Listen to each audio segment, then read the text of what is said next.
we're going to crack on with tonight's first debate, and I'm going to abuse my position in the middle here and kick us off. We need to be absolutely blunt as a nation. Another innocent little girl is dead, and once again, the people who should have protected her were too scared to act. Ask yourself why. Because in Britain today, it's apparently worse to be accused of racism than it is to ignore a child being beaten, tortured and ultimately killed. The tragic case of Sara Sharif, just 10 years old, is a damning indictment of a society that's utterly paralysed by fear, fear of words and fear, frankly, of baseless accusations. The horror that that child endured should never, ever have happened.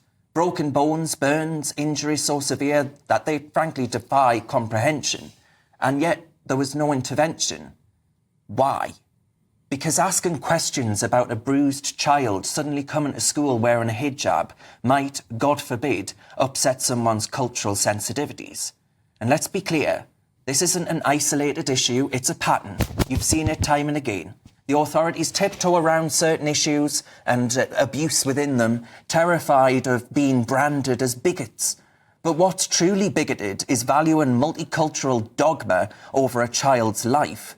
If the inquest into Sara's death doesn't examine the toxic culture of fear that let us slip through the cracks, then it's not worth the paper it's written on. And the real racism, well, the real racism is pretending that little girls like Sara and the girls in Rotherham, Telford and Oldham aren't worth protecting. Little Sharif deserved a world more than she actually received. She deserved to live in a country that put her life and her safety above a little bit of middle-class politically correct discomfort. If we don't learn from this tragedy, from her tragedy, then we're complicit in the next one. No more excuses. No more looking the other way. It's time to stand up for British values and actually stop apologising for them. Reading that, Renee, you're a mum. You must have thought, it's heartbreaking. It was horrible. Do you know, for me, as a mum and a doctor, there are so many elements of it that are heartbreaking. Not only that anyone could inflict pain and suffering on a child, any child, but also that we're going to have the same, we will learn lessons from this. The lessons are clear. There's too many agencies with too many gaps in between that don't talk to each other and everybody's too scared to act. Someone should have stepped forward and taken a decision about that little girl. She was on the at-risk register when she was born. I mean, the Times are reporting today that she was effectively handed over to someone who was on the sex offenders register. You know, it's that sort of... You just can't comprehend that this is allowed to happen in this country. And a little girl who goes all the way through school, not looking like her family were particularly religious, and then she suddenly turns up with a headscarf. Yeah. Somebody should ask questions about that, and they shouldn't be scared to ask questions about that. What has happened that you're suddenly wearing a headscarf? Can we take it off? Are we allowed to look? She was covering up injuries, or she wasn't. The people who were injuring her were.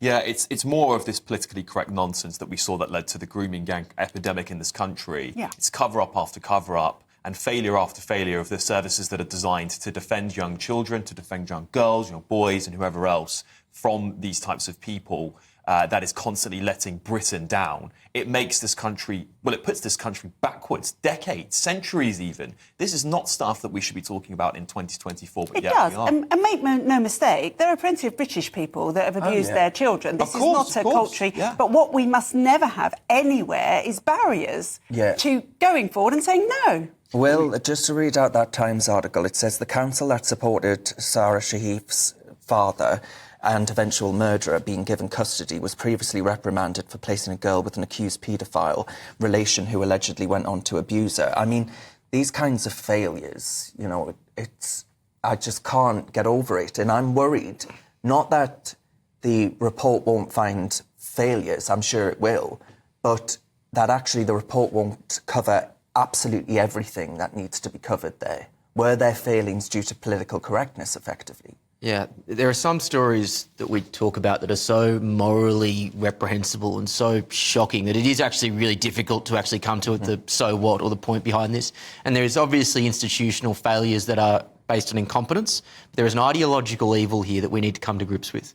The ideological evil is that for too long on the left, they have conflated culture with race. That is why there is the fear in institutions. It is the fear of being smeared as a racist if you go in and you make legitimate criticisms about a cultural subgroup. Make no mistake, this proves beyond any shadow of a doubt there are cultural issues at play in ethnic minority groups in this country, and that is worthy of investigation. And if we don't make the separation between race and culture, more instances like this will happen. Benjamin, one of our viewers called Celia, says, welcome back, Benjamin, even if you're a lefty. I'm also on a sinking chair, so... yeah, if I disappear under the table... That is a welcome back. That's why... That was our gift to you. I don't think this was missed because of the culture, because when you read the culture of the victims and of the family, the abusers, because when you read the evidence, there were so many times when they did spot the abuse and the harm.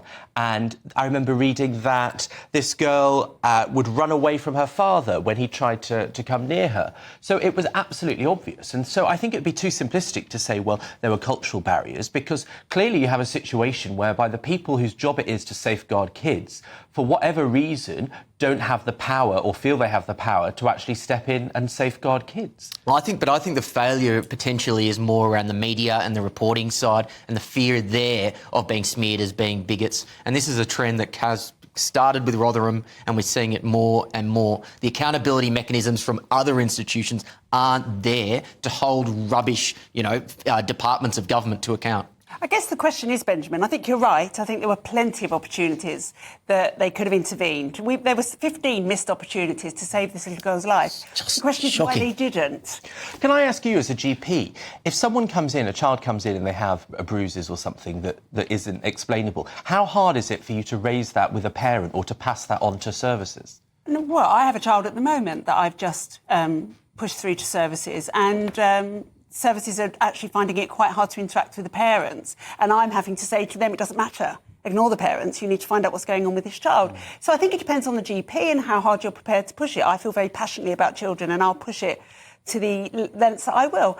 But I think sometimes if you're getting pushback that we've investigated and we think it's fine, a point does come, I guess, where a GP would say, OK, if you've investigated it and you think it's fine. But do you honestly think, though, Benjamin, that if the dad had been a white fella from Dagenham, that there wouldn't have been more of a push to get this little girl into safety?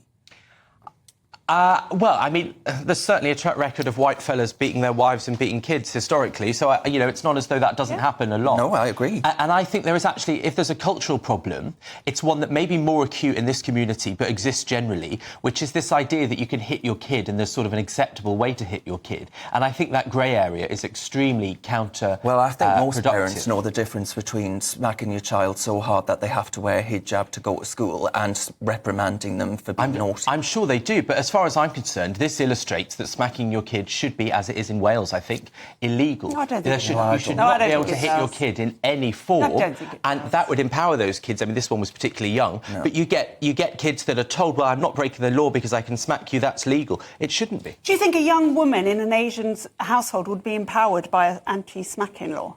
Well, you would hope that when they go to school, they would feel acceptable to speak to a teacher. But look, there's no doubt that it would be very difficult, but it'd be very difficult for any child. And then the school, though, says, we can't do anything about that because, the bogeyman in the room. Anyway, right, we'll move on from that. Still to come tonight, Renee's going to give her medical medicine to the panel. Her take on the morality and science around the first cousin marriage scandal.